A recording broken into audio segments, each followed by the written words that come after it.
Good evening, everybody. My name is Crystal, and welcome to my YouTube channel. Good evening. Alexa, what's the time, please?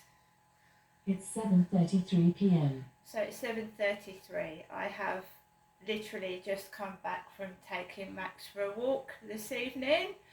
My lovely Chihuahua.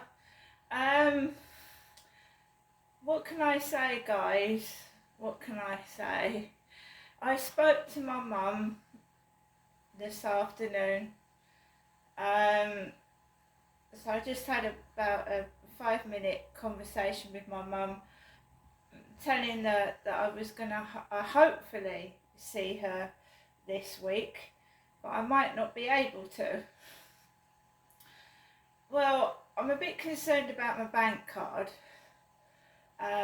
Obviously, I can't get access to any money into my bank at all. The only way I can do that is to go into Chatham and go into the bank, and that's a bit of a pain in the backside. It's about a 30-minute walk or about a £4 rail journey just to get access to my money. Normally the bank card would have been here. I've ordered bank cards in the past, but I suppose Royal Mail is slow, so give it that. So no card, no bank card. My bank card was blocked. They've issued me with another card. It hasn't arrived in the post yet. Also, my medication.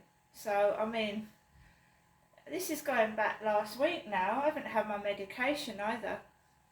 I paid for my prescription to be delivered from Boots Pharmacy, and they don't tell you when it's coming. They don't tell you, they just press the buzzer.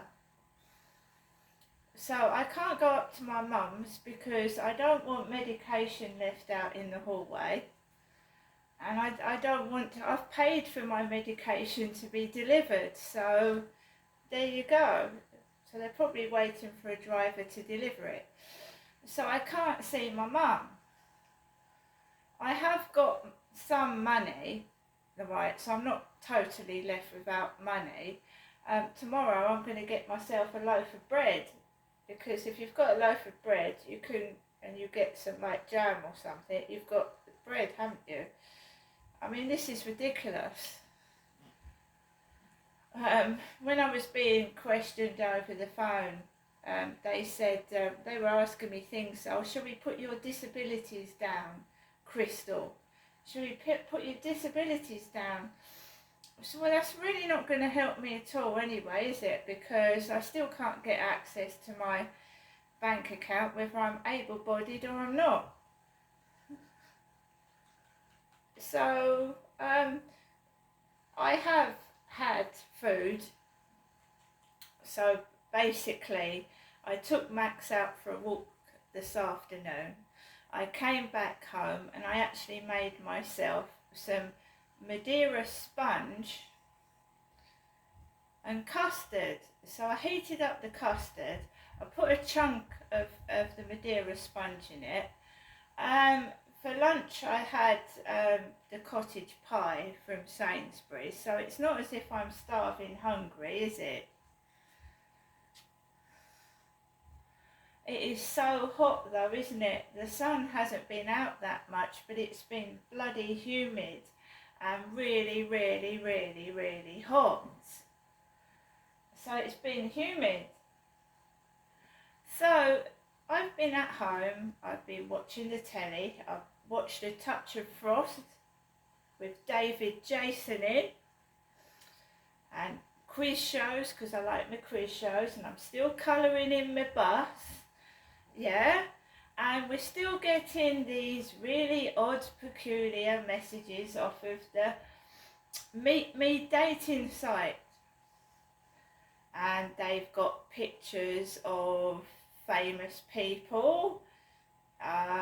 There's this really, really ancient old man that said he liked my photographs and he looks about 90. on and off,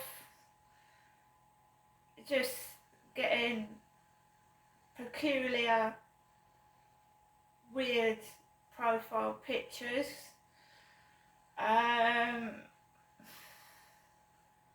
Then I've been playing my Royal Kingdom game, which is a puzzle game on my phone, which is brilliant.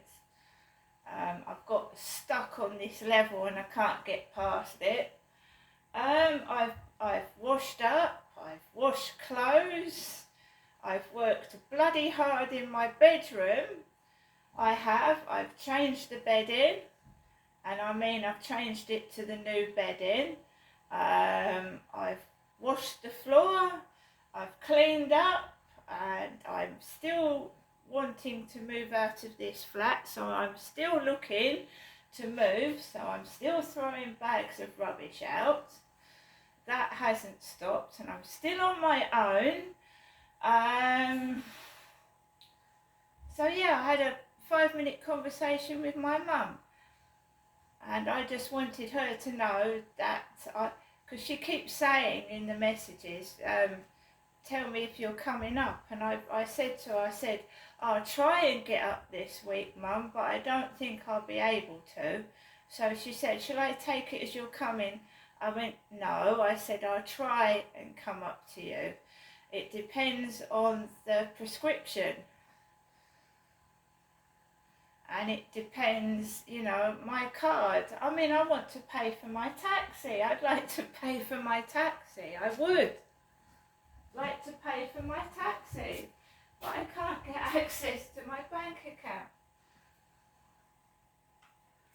So I've been at home most of the day. I took Max out for a walk in the morning, Max out on a walk for this afternoon, and Max out for a walk this evening, and I was feeling a bit, not angry, not agitated, not miserable. You know when you get crotchety?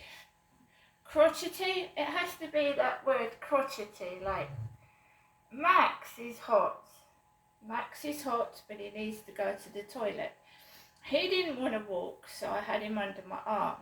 And then some bloody stick or whatever stabbed me in my big toe underneath. And I fucking hurt. And I thought, am I going to be able to get home without putting pressure on this foot? I've just come home and I've looked at my foot. It's bloody painful. That field is just dry. It's really dry. And some of the sticks and even the stems of the flowers stab you in the bottom of the foot and in the leg. I looked like I had a battle with something. So there was a load of people on the field and my foot was killing me. It's really killing me. My toe, my big toe. So I managed to get off of the field. I really wasn't, I just had Max under my arm. I thought, right, that's it. I can't hold anything else.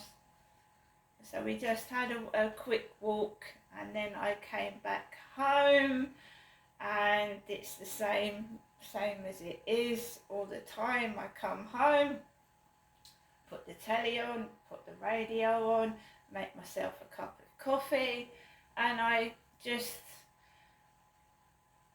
carry on. But this I don't understand what it is.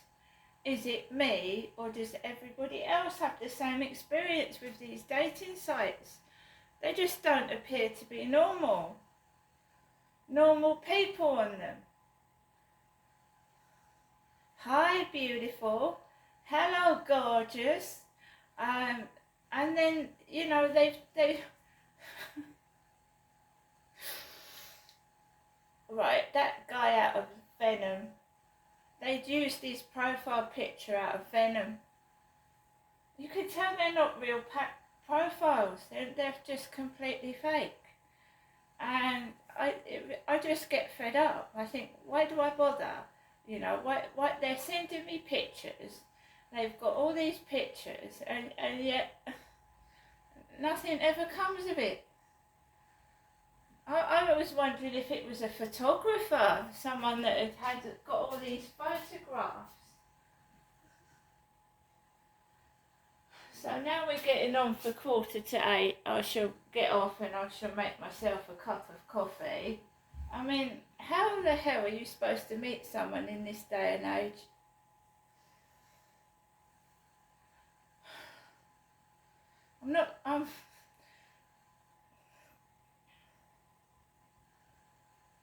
They just text like once every 6 hours as well.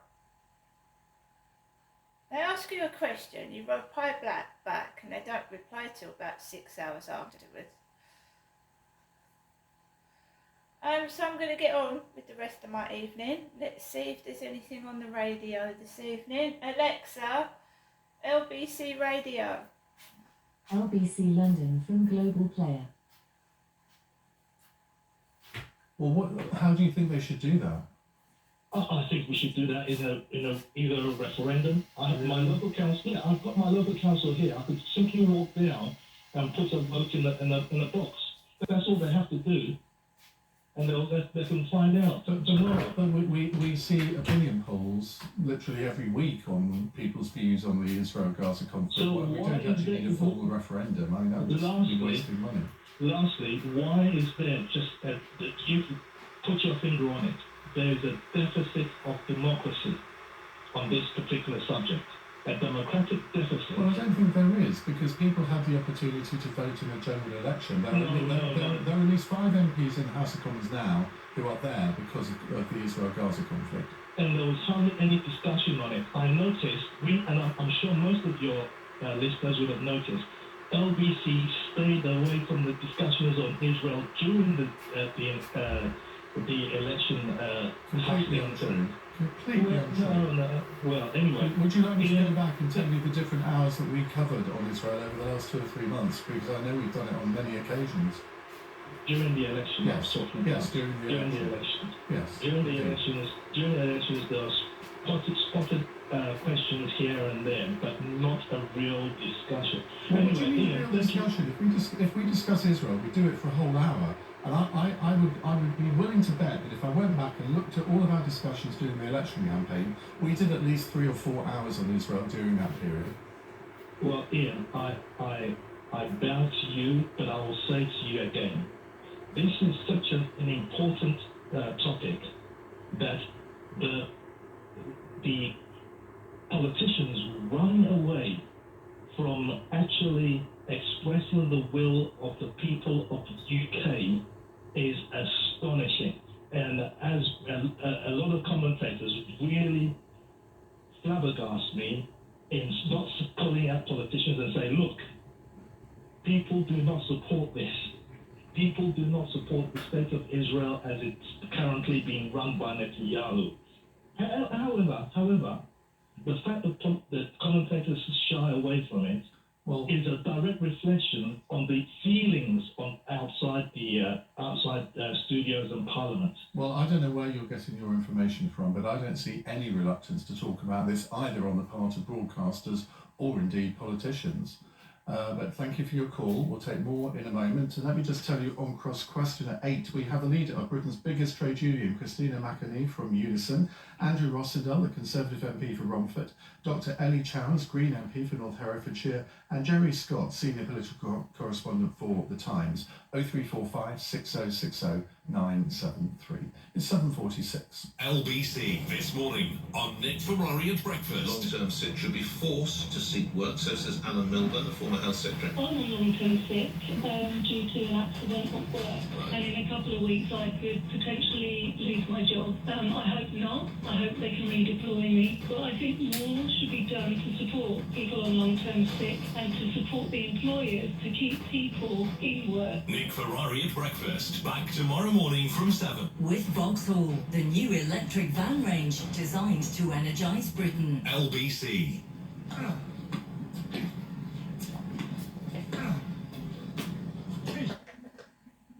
Right guys, I hope everybody has a wonderful Wednesday evening, and I hope my prescription and my bank card come tomorrow. That would be helpful.